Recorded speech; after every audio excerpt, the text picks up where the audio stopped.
support Ali, support Luke, support WrestleTalk, or better yet, take just a moment, stop what you're doing, and bask in their glory.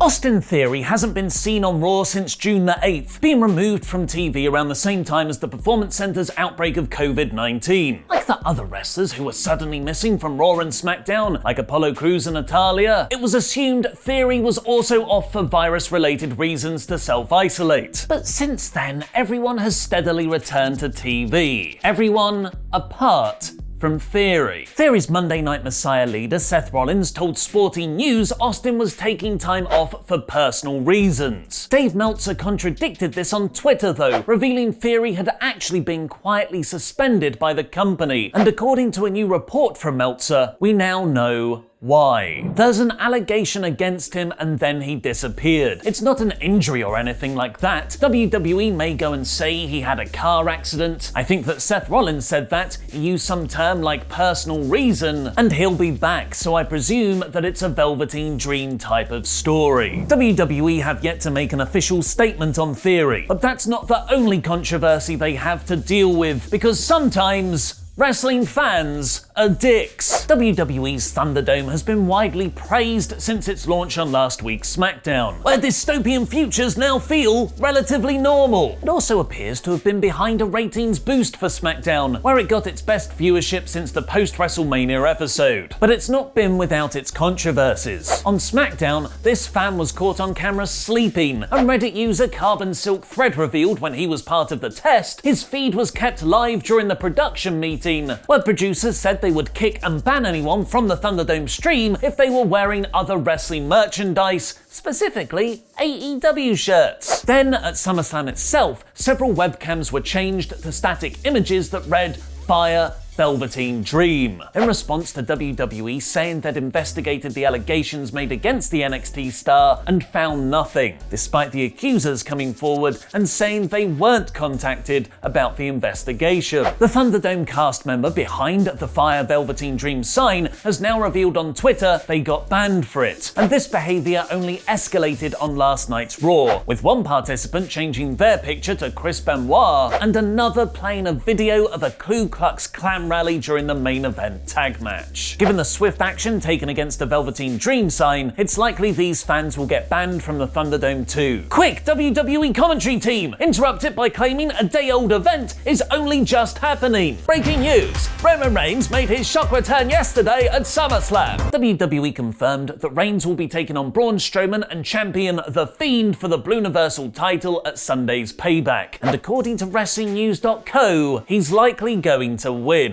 The site claims that Reigns was supposed to win the title at WrestleMania, but those plans were changed when he went home at the start of the pandemic. Now, the plan is for Reigns to take the title from Wyatt. The word going around backstage was that the title change may happen as soon as next Sunday. And the rest of the Payback card took shape on last night's Raw, because it had to. It's the only show that can build to it. Here's my review in about 5 minutes.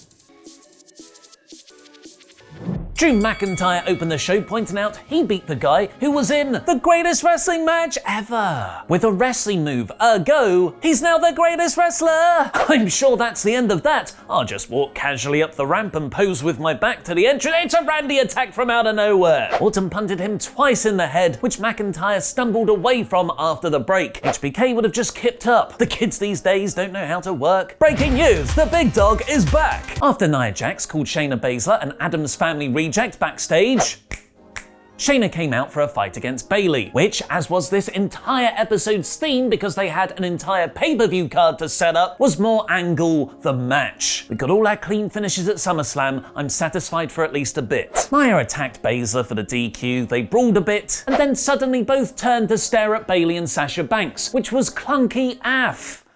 That's how the kids say it, right? The AF? It's pronounced AF. The Payback tag team title match between them was announced later on. Kevin Owens welcomed the returning eye-patch-wearing Aleister Black to the KO show, following reports that Vince McMahon wanted to give him a gimmick change, which turned out to be make Aleister even more emo. He's now scared of steel steps and a heel, faking that his eye was hurting so he could black mass KO. But beggars can't be choosers. This is an actual story for Alistair, and a feud with Owens will likely create some great in-ring work. Akira Tozawa won the 24/7 title back off Shelton Benjamin. Then Randy Orton explained why he punted Drew so much. He always delivers on his promises, beating up Edge, Christian and Ric Flair, but he didn't do that to Drew. He'll have someone else to get through before he rights that wrong though, as this was when the pre-announced full main roster debut of Keith Lee happened. This is how you call up an NXT star, not in a feud with Dolph Ziggler, but straight into the WWE Championship scene against the biggest heel in the company right now. And Lee grabbed those brass rings and did some pull-ups on them, cutting a great promo in his sexy yet powerful whispering way. Apex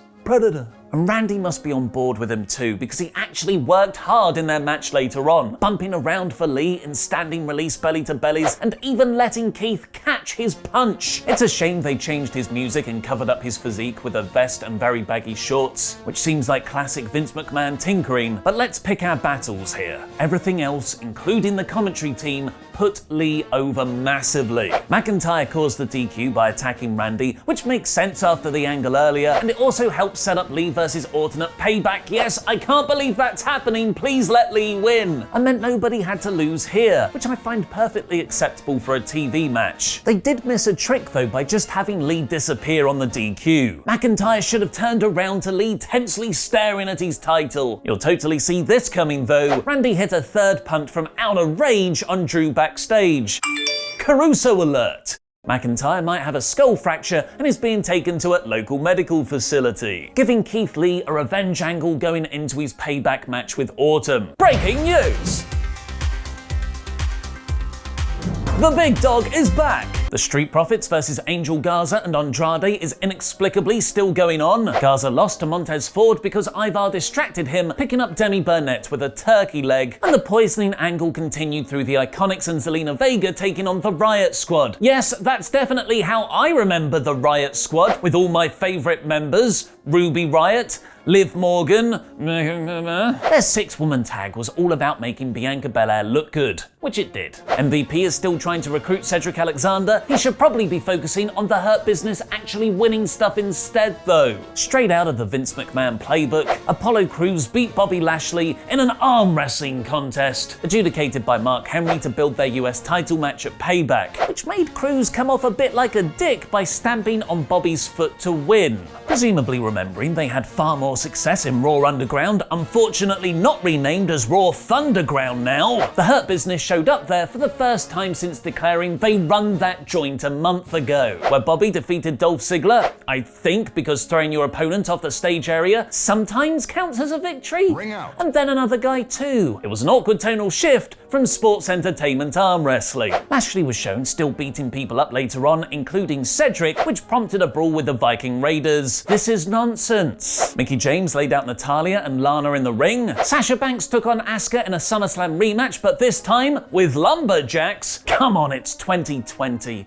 It's lumber people. Again, this was more angle than match, with Shayna attacking Bayley to build their tag title feud, while Banks tapped inside to the Asuka lock. Breaking news, the big dog is back! And the main event saw Rey and Dominic Mysterio have a fiery tag against Seth Rollins and Buddy for 5 minutes, even hitting a double 619, the 12:38, quick maths, but being robbed yet again of actual revenge, when Tribution turned up and laid them out. Seth and Buddy were untouched on the top of the ramp, teasing they could be behind the faction, but frustratingly, not a single person came out to help the Mysterios. Not even Angie. Despite the entire locker room saying just last week they won't stand for these invasions anymore. That was this week's Raw in about 5 minutes. What did you think of the show and Keith Lee's debut? Let me know in the comments down below, because I'll be replying to people from out of nowhere saying, breaking news, the big dog is back! The Street Profits, Garza and Andrade, Iconics and Riot Squad Vortex should not be continuing post SummerSlam. Raw Underground is nonsensical, and we got very little wrestling because they needed so many angles to set up Payback. If you didn't like this show, I can see why. Sometimes you get blinded by one thing that makes you so happy, you find yourself being a lot more forgiving. And Keith Lee impaired my vision more than a Buddy Murphy in the Steel Steps angle. He's fighting Orton on pay-per-view this Sunday, and he debuted in an amazing way. This week's Raw for me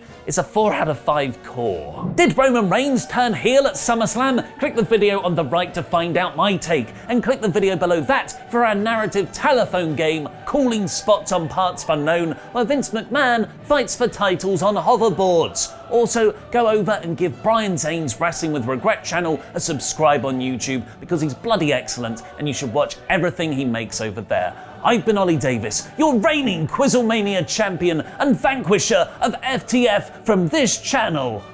Jam that jam.